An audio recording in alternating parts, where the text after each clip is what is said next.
Pelicans fall to the Nuggets 125-113. Make sure you hit that like button. Let's get into it. First took away. Yes, with this. Get your money's worth out. Presenting you by the Birdsall Law Firm, the official injury lawyers of Propels Talk. Ross and Lido join me late tonight. Also presented by Cumby Burger, located 4600 Ferret Street. Make sure you smash that like button. Look, Lido, I'll start with you. You look at the schedule. To me, this has been a tough win tonight in Denver. I'm not mad at the loss. Yeah. I'm not. I'm really not.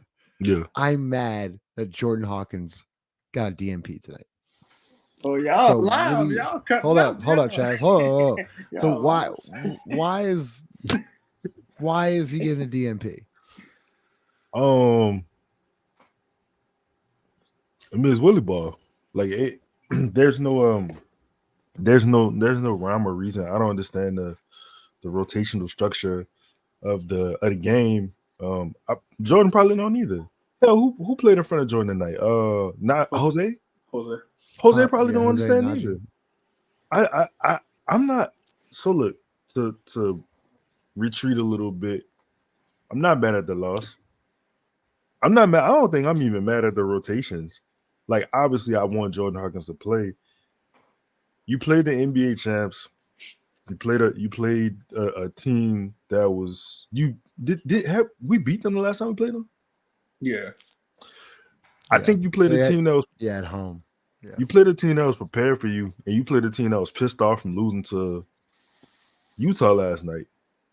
I don't think playing Dyson over Jordan helped, but I mean, nobody had it tonight, really. I mean, Zion had it, but other than that, it was too little, too late. Like Ross, you go into Denver, like that's a tough place to win. It's just, I guess, it's frustrating to see a lineup of Trey and Hawk, right? Like you saw in the first half the other night, Trey and Hawk just dominating, lighting up Golden State, and then you just don't go back to that same lineup tonight. I can't understand it. Yeah, I mean, I can't understand it either.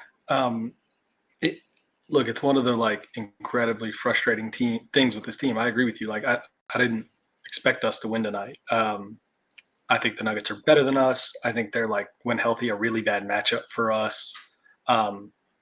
But this is what, the same things that we compliment the team for some games are the same reason that we can criticize them tonight.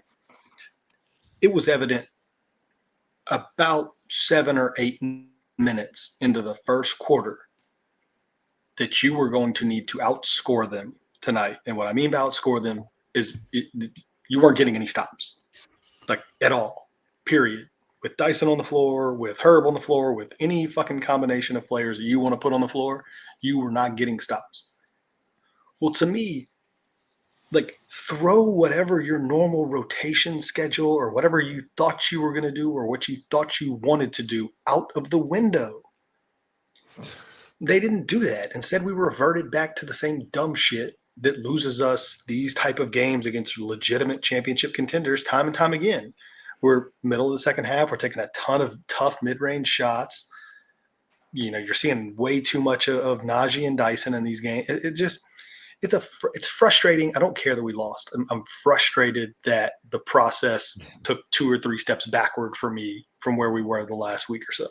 Yeah. Chaz, Griff came on the air tonight. What did he say? He had some interesting comments. There was one part where he said, basically, he just said that the first unit finally surrendered and went from playing to what they found comfortable to playing the way James Borrego wants them to. Just an interesting comment. I thought he said I thought Griff was actually pretty, like, just being truthful tonight. I thought he was pretty candid. Yeah. You know what? I thought he was pretty candid and truthful last offseason when he was like, yeah, we're going to make some wholesale changes around here, pal. And do shit. I got to check my wallet every time Griff talk. Yeah, he's slick. I don't feel like that personally. Now, if that's – look, man, at the end of the day, your stars got to be stars. The supporting cast, they do their job for the most part. the rotations aren't doing them any favors, as you guys alluded to earlier. There was no reason to play Dyson tonight, and I didn't even think Dyson played terrible. I just thought that he wasn't no type of deterrent to Jamal Murray. Jamal Murray looked like a grown man out there against Dyson. So, go ahead, Ross. You can interject. Go ahead. All right, yeah, I didn't want to cut you off because I think Justin and I were saying is like I didn't even think Jose played that bad. It's not his fault. Like the same thing as Dyson, it's like it's not necessarily their fault. Right. They're put in the wrong situation. Yeah.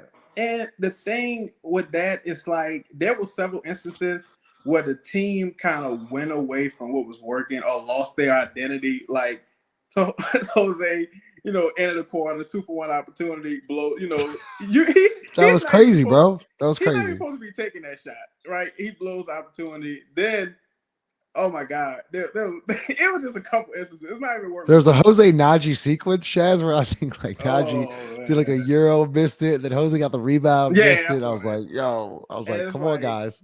What was it? I think a Jose solo 2-for-1. And this is the kind of shit this is where the Willie Green thing like really grinds my gears because you'll see him fuss at certain guys.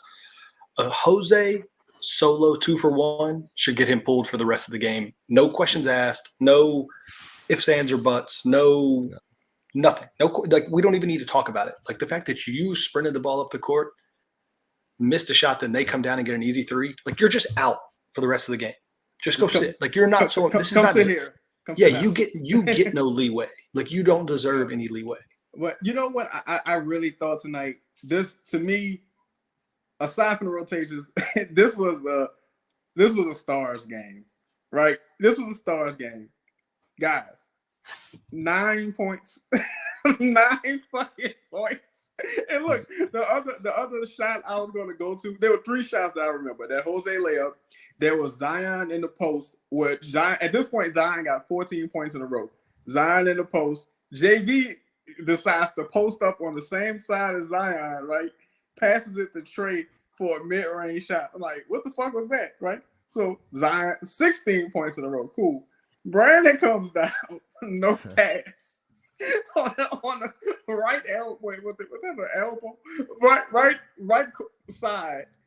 Boy, mid-range shot. What the fuck are y'all doing? That was in the fourth quarter? Fourth quarter game is kind of, in reach. Well, Chaz, I mean, Toledo, I mean, like, speaking of Zion Williamson, he just absolutely exploded there in the fourth quarter. Yeah, that's crazy.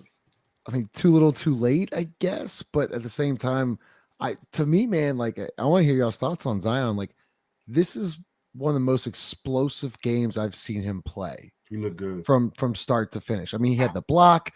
I thought he was attacking downhill most of the night. He looks like he looks really. I don't know. I thought it was like kind of like his best shape.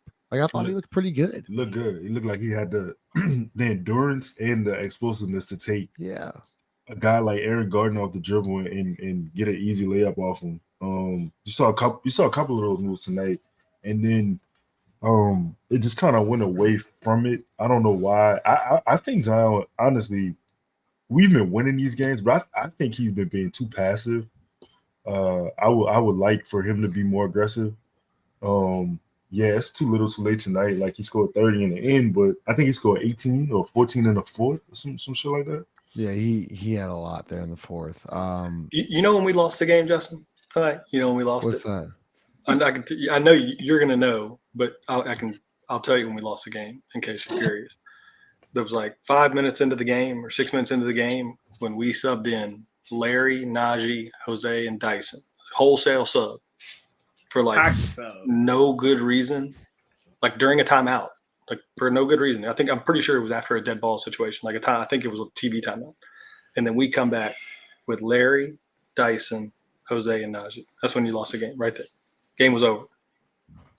Why? Like I get it. Like you're in Denver.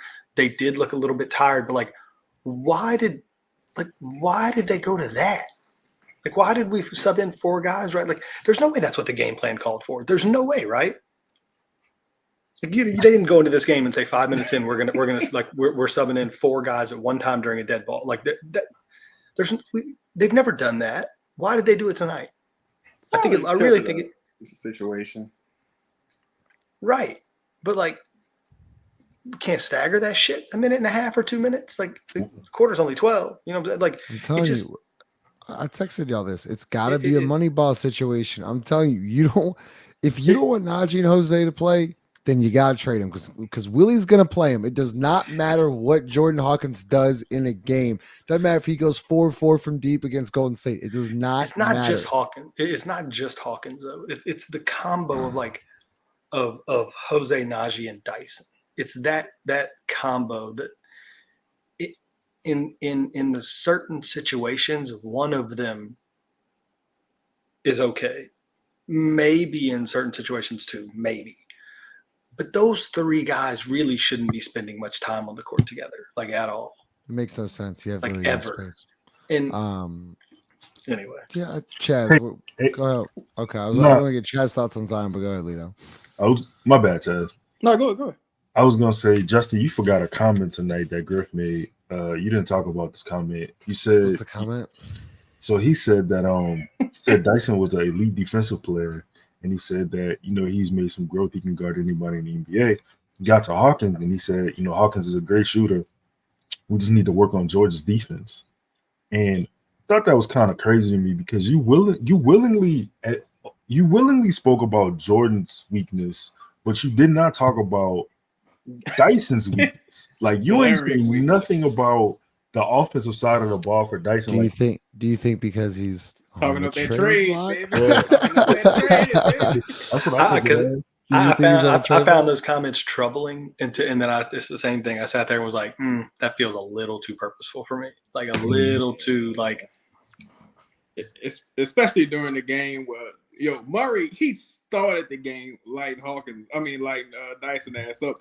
Like he's not that much bigger than Dyson for his like muscle. He was throwing Dyson off of him. Like it was embarrassing. But I thought Zion kind of figured out what was going on early in the game. Again, the lineups, it was just like, oh my God, why are these two out here with Brandon and Zion? Like it's really a total disservice because you're talking about a majority of the lineups he's spinning out there with one shooter. Because Brandon, he took 1-3 tonight. That's a non-shooter on the floor. So that's three non-shooters with CJ being the only shooter. I thought that was a great deal of the reason for that run. But to shit on Willie Green a little bit, I think Willie Green had a lot to do with how this game was officiated. Because after that DeAndre Jordan Zion foul, when he didn't go pick up a technical, I thought that set the tone for how this game was officiated. I also thought that Mike Malone calling that challenge on that early too. Early on that Jonas flop, that to me that totally set the tone. So you got two totally different type of coaching styles that set the tone for the how the game was officiated, because this was a physical game. And I have that in my notes, Chaz. I think a couple. Yeah, I have that. I have that in my notes. I said, so it's just an obvious foul, man. Like he's going to the rim. Anybody else in the league gets this call. Like literally anybody else is. Bond got it. He doesn't get the call. Zion doesn't get the call. Right then and there, Willie's gotta go get teed up every time. It's just egregious. You gotta go get teed up, and he won't do it on a consistent basis. It is crazy to me that he won't do it. Like even if you're wrong, like even if you're a little bit wrong, and maybe DeAndre Jordan had his hand on the basketball, whatever, right? Like it doesn't matter. It's the principle of like the fact that there was too much contact. Like what his reluctance to do that is just troubling to me for some reason. It doesn't, like your personality and your whatever, like your respect for yourself or whatever the hell is the justification for not just like just lose your mind every time, especially early in the game like that. You just can't allow it. Like it really does like set a tone. Right. Lito, we're getting your thoughts, but let's hear from DraftKings. Make sure you smash that like button real quick. DraftKings Sportsbook, an official sports betting partner of the NFL playoffs, is bringing you an offer that'll help make the playoffs electrifying. New customers can bet $5 on any game and get $200 instantly in bonus bets. Download the DraftKings Sportsbook app now and use code BOOT. New customers can bet just $5 to get $200 instantly in bonus bets. Only on DraftKings Sportsbook with code BOOT. The crown is yours. Gambling problem? Call 1-800-GAMBLER. Must be 21 or older in most eligible states, but age varies by jurisdiction. See DraftKings.com/sportsbook for details and state-specific responsible gambling resources. Eligibility and deposit restrictions apply. Bonus bets expired 168 hours after issuance. Terms at sportsbook.draftkings.com/basketball terms. Lito, thoughts on the Willie Green no technical foul tonight, and to Chaz's point, not setting a tone. Yeah, I mean, I think especially when one of your best guys takes that kind of beating that Zion got tonight, like not that was an egregious call, but like it was a few others, and then on the opposite end, Zion walked by a guy and he got caught for the foul. I think on the very next play. Yeah, man, I think I would have lost my mind for sure. Like I probably would have. I might have threw a chair. To be honest though, I'm also cool with Zion getting a tech right there. Like, I am too. It's not just on Willie. I agree. Yeah, like he got to show a little emotion. You got to stand up for yourself also. Like they got to know you like just not go take it. Because here's the thing, we rely on a lot of passive aggressiveness. Like we'll look at the ref, like we might walk down while everybody else is on the other side, opposite end of the floor. But we're not boisterous necessarily bringing it to them.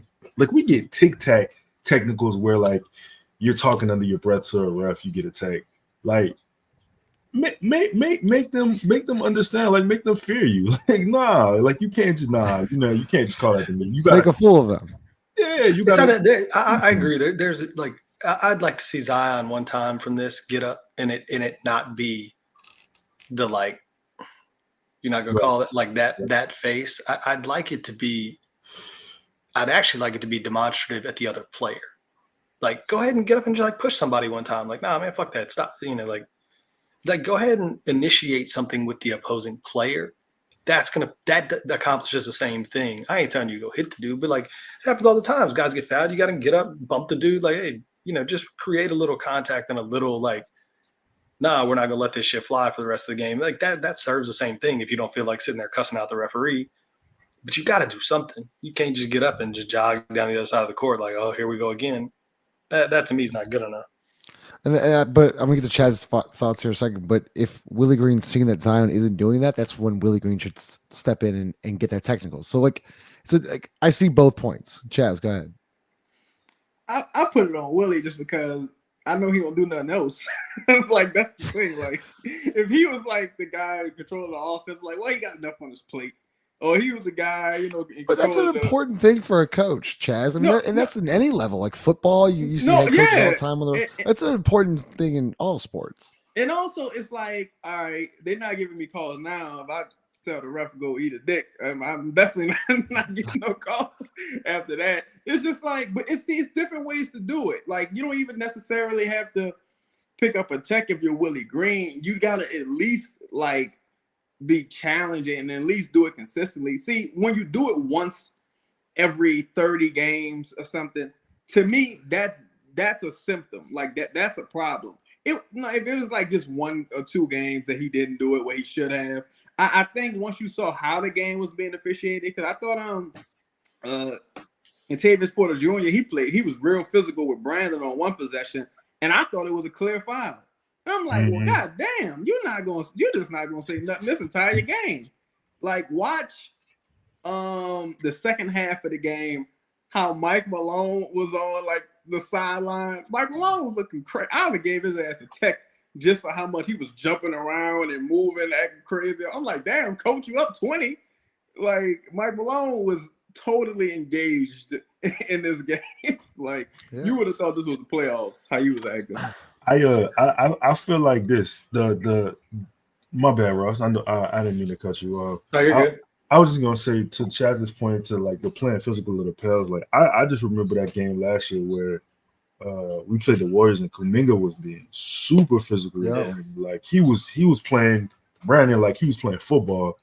And to me, that was a situation where Willie could have also lost his mind. But in the same token, Brandon can then vent to the ref too. Like you don't gotta just take it and walk to the other side or like roll up.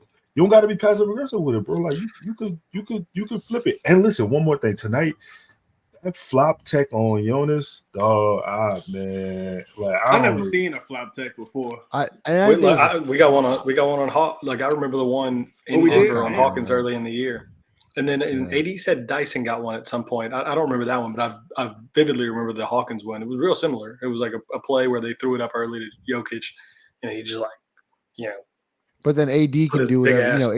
AD runs into that screen, flops, and he doesn't even get. He gets nothing. It's just it's such a bullshit one. The flop thing is such bullshit. It's so stupid. I thought AD made some real. I thought Antonio Daniels made some really good points on it, where he's like, "Yeah, they're never. I mean, that shit ain't ever getting called on a star. It's only getting called in these type of situations. Like, how many times do you see stars flop around?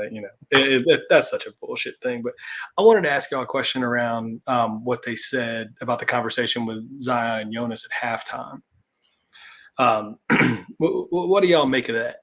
Where, I guess basically Jokic wasn't guarding Jonas. And every time Zion would touch the ball, it seemed like basically it sounded like the conversation was constructive from what the announcers were saying, but that there was a conversation there about basically Zion telling Jonas, like,